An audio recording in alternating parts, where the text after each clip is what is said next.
Dobrodošli u novi video.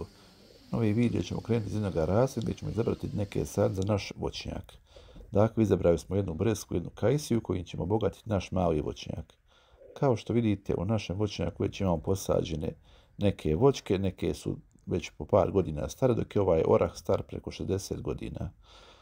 Kao što vidite, u pitanju je voćnjak livada, odnosno to je jedan manji voćnjak koji manje više izgleda kao Allianz Arena. Dakle, taj voćnjak ćemo mi obogatiti sa dvije nove voćke. Dakle, ovdje imamo te dvije voćke, imamo stajsko gnojivo, imamo lopatu, krampu i lamu, odnosno kantu za ulijevanje. Dakle, prva stvar kod sadnje novih voćki u voćnjak je priprema zemljišta. Dakle, kao što vidite ovdje u pitanju je jedan voćnjak livada, odnosno zemljište u tome voćnjaku nije obrađivano. Dakle, sigurno minimalno 40 godina ovdje nije bilo nikakve obrade, dakle nije bilo neko duboko oranje, ništa, tako da je zemlja malo zbijena. Dakle, prva stvar koju moramo uraditi je da skinemo ovaj gornji sloj trave. Dakle, taj gornji sloj trave moramo skinuti da bi došli do donjeg sloja zemlje koji je plodniji i koji ćemo odvojiti na posebnu stranu. Dakle, kao što vidite, malo je taj ovdje teren zbijen, tako da ćemo morati malo ovdje nekim ovim pokretima skloniti travu.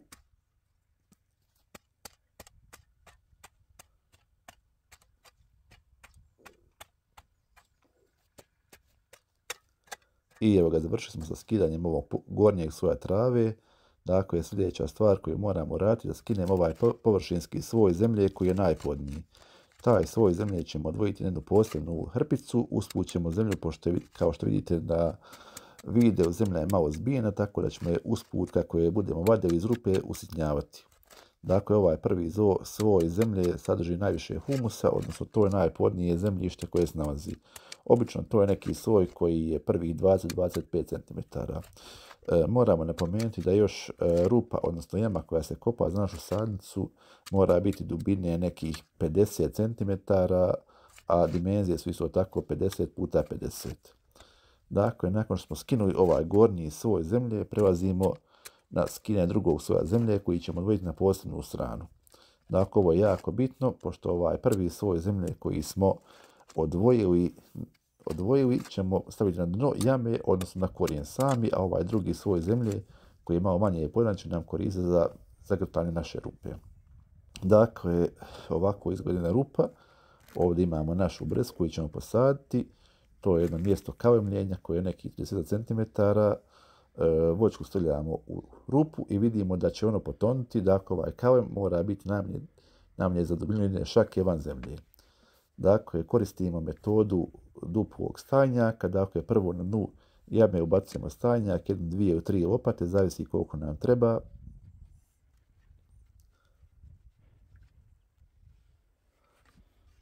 Dakle, nakon što smo ubacili ovaj stajnjak, ubacujemo zemlju, a onaj prvi sloj zemlje koji smo skinuli sa naše jame. Dakle, naš korijen ne smije doći u kontakt sa stajnjakom, tako da se taj stajnjak prekrije ovim prvim slojem zemlje. Nakon toga ćemo u našu jamu staviti voćku i vidjet ćemo da ona već sada nekih 4 do 5 cm van rupe. Što tako i treba da bude. Nakon toga slijedi zagrtanje o preostalom zemljom iz prve. Ako nam je preostalo nešto zemlje iz one prve ture, su najplodnije, a ako nije, idemo sa ovom preostalom zemljom, odnosno sa ovom drugom jamom, odnosno zemljom iz drugog kopa, odnosno druge lopate. Dakle, nakon što smo ovaj dio zemlje vratili, sada ćemo opet vratiti malo stajnjaka. Dakle, to je neka metoda duplog stajnjaka. A prije toga potrebno je malo sadnicu protresti tako da zemljište uđe ispod korijena, dobro se sjedini. Dakle, ovdje sada ćemo na ovu zemljište koje smo već usuli u jamu usuti još jedan sloj stajnjaka, tako da pri zalijevanju zemljišta, kad budemo zalijevali našu voćku, ovaj stajnjak će, odnosno hranjive materije stajnjaka će prodrijeti dublje u zemlju i doći do našeg korijena. Na kraju još ovu jamu našu zagrćemo preostalom zemljom koja nam je ostala ovdje pored. Dakle, ako nam je ostalo malo zemlje iz one prve najplodnije zemlje, nju stavljamo, a ako nije, popunjavamo ovim drugim svojim zemlje koji nam je ostalo. Dakle, ovdje vidimo da nam je, što je najvažnije, naš kamen van zemlje za nekih 4-5 cm, tako i treba biti.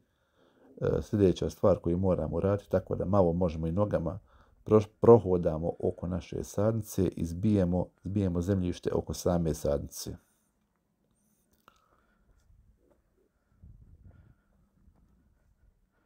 Sljedeća stvar koju radimo je pravljenje ove male tako rečeno, ove rupice oko naše voćke, tako da je možemo zaviti, tako da voda se ne razliva okolo.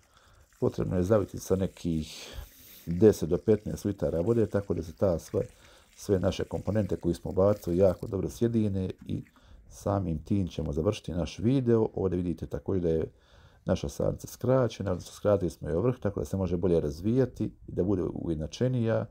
Ovdje vidite drugu sadnicu i ona isto tako skraćena i tako s tim ćemo završiti naš video.